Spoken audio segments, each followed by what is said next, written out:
I mean, but not probably. So They're going to be. she probably wasn't. Right. But yeah, they're going to be. August 29.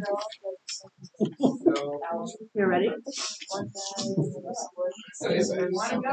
I mean, mine does. I've got 15. Okay.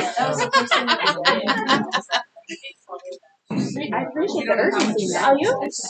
Well, we gotta go play her last game of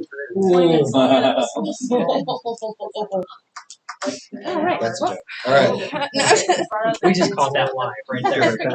Call the word. That was a joke. Well, That's an extra bank session, so I'm for them to use. I hope that's never All right. going to Bergstrom, Yes. Merritt, Thanks. Taylor, Yes. Thompson, Yes. Van Sickle. Yes. Approval of the agenda. So move. Second. Bergstrom, Yes. Merritt, Yep. Taylor, Yes. Thompson, Yes. Van Sickle. Yes. All right. Public hearing. I want to announce the public hearing of the fiscal year 25 proposed property tax, and it is $13.55 per thousand. The public hearing is open. Anyone? Everyone? Hearing nothing, no concerns. We'll close the public hearing. Is there one? I mean, you notice the tax rate has gone down, correct? That Yes. is correct. But I don't suppose anybody opposing that? Not too many people, I don't suppose. So, yes, it is going down by, It was 1380, and we are proposing 1355. Please know there's a lot of things that haven't been determined yet as far as like state supplemental aid. So that 1355 would be the highest that it would be. Now, after some things come out with legislation and things could potentially be lower, but we're just publishing what the maximum would be for fiscal year 25. any other comments? Hearing none, we will close the public hearing. No written comments. Okay. Can I have a motion? Or is this a motion? To adjourn. I have a motion to adjourn. Yes.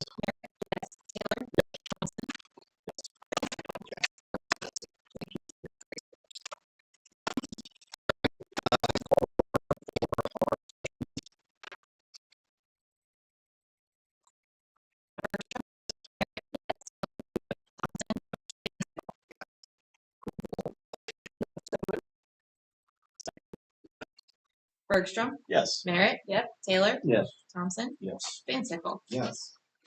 Student recognition. Yeah, so every month we bring students either to give a short presentation and or the cadence that we want to do is continue to highlight or recognize the great things that our students are doing. So Mr. Yelly has a number of our winter activities that I'm going to go ahead and hand it off to him. He has some of our coaches, some of our club sponsors, and some of our students here tonight that we want to recognize. Okay, so we'll just go ahead and get started. We're going to start Mr. Adrian Thumb graciously to recognize some members of the girls basketball team. So we were pretty spoiled once again this year. A great group of kids. Makes it really easy to coach, but it also pushes myself as well. So just wanted to recognize our academic all-conference members. These are individuals that were 3.5 GPA or higher. That was Jordan Crossman, Emma Mormon, Lily Ferguson, Sophia Mormon, Riley Ferwerda, Aubrey Leonard, Sawyer Curry, Anna Wilson, Chloe Current, and Elena Wilson. And then our team qualified, so they combine our GPAs and take an average of that. So we qualified for the Distinguished in Academic Achievement, which was 3.25 to 4.0. And ours is a 3.6. So everybody on our varsity squad, which ended up being everybody on the team this year, qualified for that award. They're all conference first team members with Jordan Crossman. And then honorable mentions were Emma Mormon and Lauren Matthews. And then our E. Wayne Cooley Award. So this is a similar recipient to an all-conference award winner that a coach chooses. It was Aubrey Leonard this year, and our academic all-state member. So this was a cumulative GPA of 3.75 or higher, then also top 20% of her class was Emma Mormon. This is also her second sport that she's done that in, so we're pretty proud of her for that. So we'll bring up Aubrey Leonard.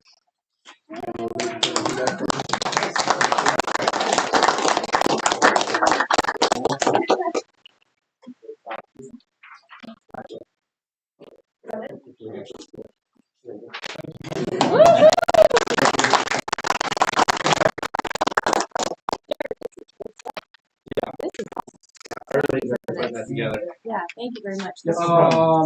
I'll honor some that weren't with us, I believe, tonight. Grace Hammer was girls wrestling state qualifier. We have a certificate for her as well. We don't have our boys basketball players here, so Coach Adrian was going to do those. But Carson Van Sickle was second team all conference. Tanner Roy was honorable mention all conference, and Quentin Hoskins was honorable mention all conference. Just making sure. In cheer, we had Brianna Wenger was honored to go participate at Shrine Bowl this year, which was quite an undertaking to make it, be chosen for that. And then honor cheer performed at halftime of the state football championships. Brianna Wenger and Lily Joseph both were honored to do that. Before I turn it over for boys wrestling, we also once again had district coach of the year. I should get some out.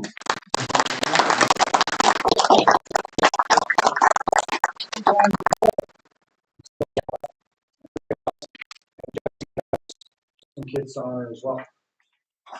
I'll go ahead. We had 3 state qualifiers this year.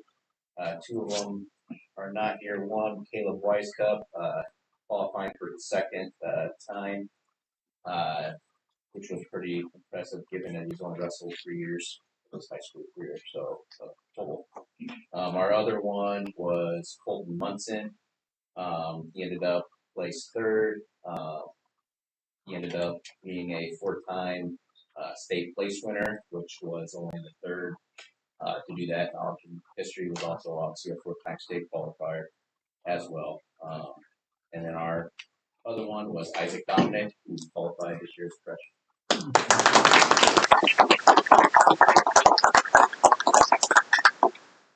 Okay, and we have Joe Myers here to honor some speech. Sure, thanks, yes. Awesome. So we're wrapping up a really busy season of performance to January through March. We just wrapped our spring play. A number of our cast members are also our HSSA speech qualifiers as well. We took 18 kids over individual and large group speech. Of those 18, 10 of them made it to the state level. And then we have 2 all-state performers, including Alexander, who is 2 times for 2 all-state qualifier performer each year she has completed. So our state qualifiers are all-state qualifiers performed right behind Alexander.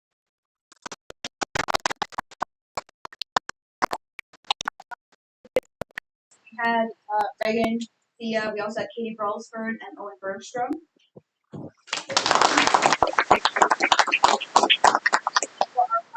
Qualifiers for state was Lily Joseph and Erica Taylor, who are not present at this time. But we also had Trevor Bradkey, Theo Alexander, and Marikel Schwartz for short film.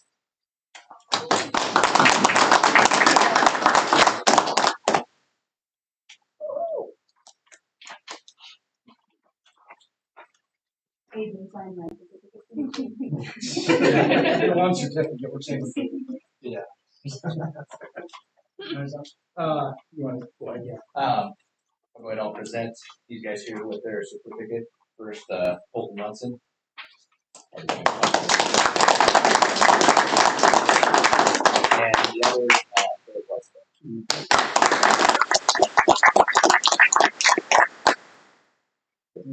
This is how they show up at school.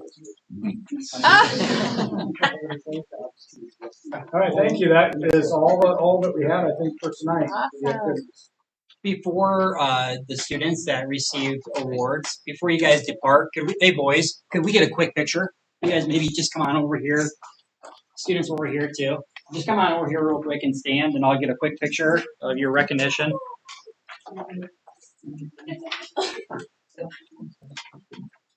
Real quick.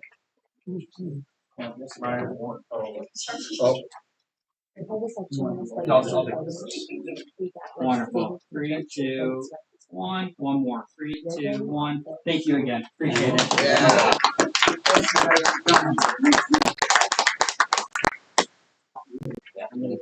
Thanks, you guys. Great job. Thank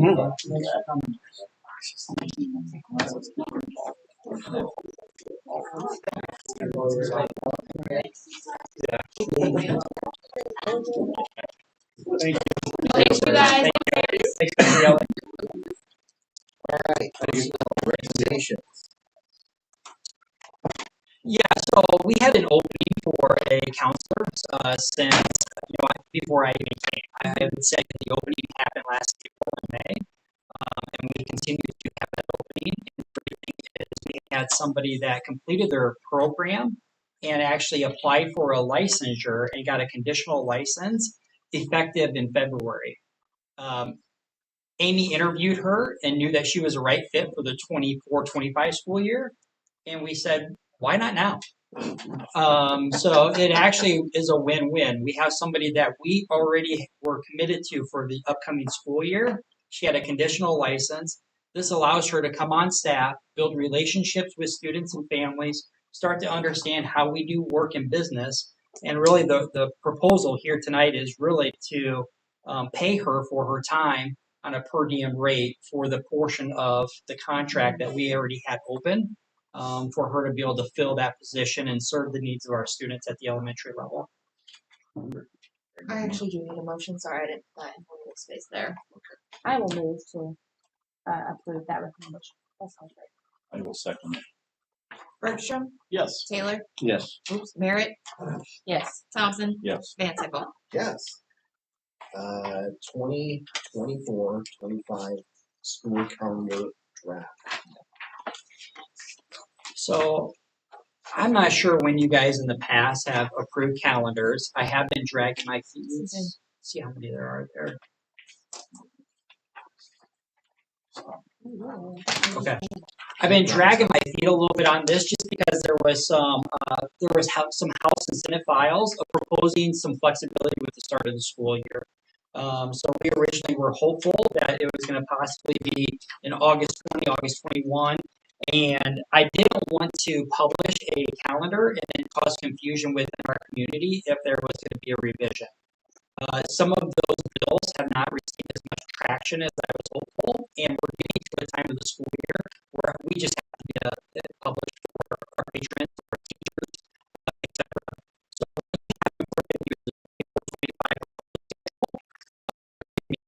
So we would have to have a motion to set the public hearing for April 15th. With this calendar, I think there's some things that I just wanted to highlight at a high level. Is there's some rigidity in our calendar of an August 23rd start, Thanksgiving break, winter break, spring break, and then the graduation.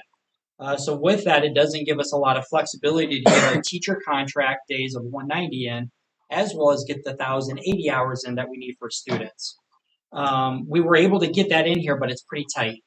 If you look at the far bottom, if you look student hours, right now, if we don't have any snow days, we have 1,100 hours. So we are 20 hours over the state requirement, which is a good thing. And if you've looked at historical calendars from the past, it's actually probably about, well, it's the lightest hours we've ever had.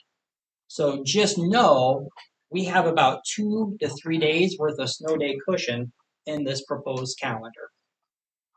The other thing that I wanted to note is when we are able to finally issue contracts, we issue contracts to our teachers for a 190 contract. This proposal is a new thing that I want to start. It has 186 days that are noted. That is the days that I am asking them to come here and be physically present. But if you look in the calendar, there are 8 yellow days, and we are going to look at those as flex days. And what I'm asking our teachers to do is They know their family, they know their needs, they know their work schedule and what they need to get done. I'm asking that we have them come in of 4 of the 8 flex days to fulfill their 190 contract. I view this as a benefit that doesn't cost the district anything. And I think it's allowing our teachers just to make some professional decisions to help them out. So ultimately, they will get their 190. Our students would hit the 1,080 requirement. It's just a tight calendar overall. Any Questions? All right, I will move to set the public hearing on April 15th to adopt the Bergstrom, yes. yes. Taylor, Thompson, Benson. Yes. Okay, natural gas risk insurance review.